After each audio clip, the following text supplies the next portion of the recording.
በጦሩ ምክንያት ነው ደንግጣ እንዲህ የሆነችብኝ።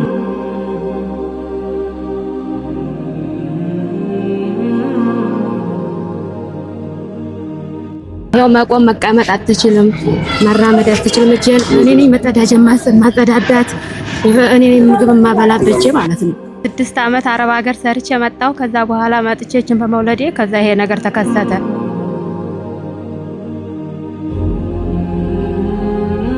በጣም ብዙ ለፍተዋል። ይህች እህታችን የምትመለከቷት አረብ ሀገር ቆይታ የመጣች ናት። አሰላሙ አለይኩም ወራህመቱላሂ ወበረካቱሁ። እኔ ወደ እናንተ የመጣሁት ይህች ልጅ ታማብኝ ነው። ታመመች፣ 4ኛ ዓመቷን ይዛለች። በጦሩ ምክንያት ነው ደንግጣ እንዲህ የሆነችብኝ። ያለ ንብረቴ ሁሉ ጨርሻለሁ፣ ምንም ነገር የለኝም። አሁን ወደ እናንተ ባካችሁ ብዬ መጥቻለሁ። እንግዲህ ወንድም እህት እርዱን ብያለሁ። 10 ወር ድረስ ደህና ናት። እንደፈለገች ባባ ማማ ትላለች፣ እንደፈለገች ለመቆም ትሞክራለች። ከ10 ወር በኋላ እንደዚህ ሆነችብኝ። አሰላሙ አለይኩም ወራህመቱላሂ ወበረካቱሁ።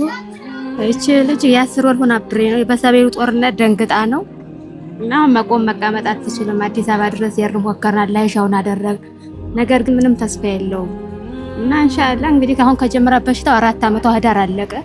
ይሄው መቆም መቀመጥ አትችልም፣ መራመድ አትችልም። እጄን እኔ ነኝ መጸዳጃ ማጸዳዳት፣ እኔ ነኝ ምግብ ማበላት እጄ ማለት ነው እና ይሄው እንደምታዋት እንግዲህ ያዘነ ይርዳይ ብዬ ነው ወደ እናንተ የመጣሁት።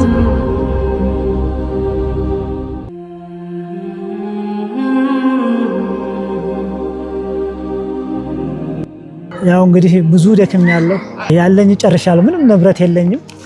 ቤትም ነበር የጨረቃ ቤት፣ ያችን ደግሞ አልሸጥልኝ ብላለች። ያው ህገ ወጥ ናት ያው ይመለሳሉ እና ንብረት የሚባል ነገር አንድም ነገር የለኝም። እንግዲህ ወንድም እህት የሆናችሁ እርዱኝ ብያለሁ። አላህ ጀዛችሁን አላህ ይስጣችሁ እና ምንም ንብረት የለኝም። ሀርቡ አዲስ መንደር ያለሁት እንግዲህ ሁሉ ህክምና አድርገናል። ማራት አንስተናል፣ የጭንቅላት ደግሞ አስነስተናል፣ ግን መፍትሄ የለውም ያሉን። እንግዲህ ኢንሻአላህ አላህ ሰበቡን አደረግ። አሁን ንብረት የለንም፣ 4 ዓመታችን።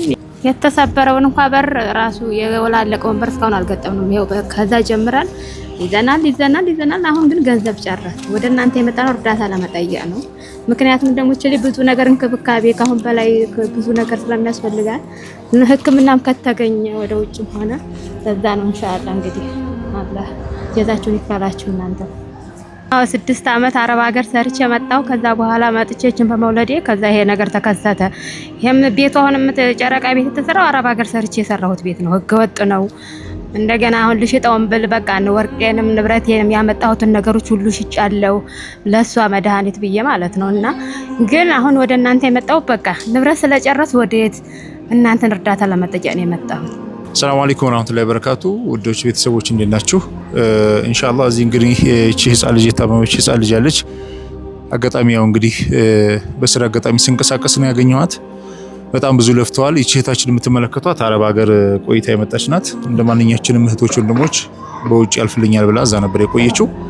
ወደ ሀገሯ ከገባች በኋላ አላህ የወፈቃትን ትዳር ለመኖር እንግዲህ ጀምራ ህይወቷን በሰሜኑ ጦርነት ጊዜ የመሳሪያ ጩኸት ሰምታ ነው የምትመለከቷት። ራሷን መቆጣጠር አትችልም። ማንኛውም የሰውነት አካሏን መቆጣጠር አትችልም። ቤተሰቦቿ ናቸው ከቅርብ እንትን ሆነው ሀርቡ አዲስ መንደር ነው ቤታቸው። ያው ቤታቸው የሚሸጥ የሚለወጥ አይደለም። በአካል ሂጄም አይቼዋለሁኝ እና ህክምና በጣም ብዙ ለፍተዋል። አሁን ራሱ ከአዲስ አበባ እየተመለሱ ነው። እዚህ ደሴ ነው ያገኘኋቸው።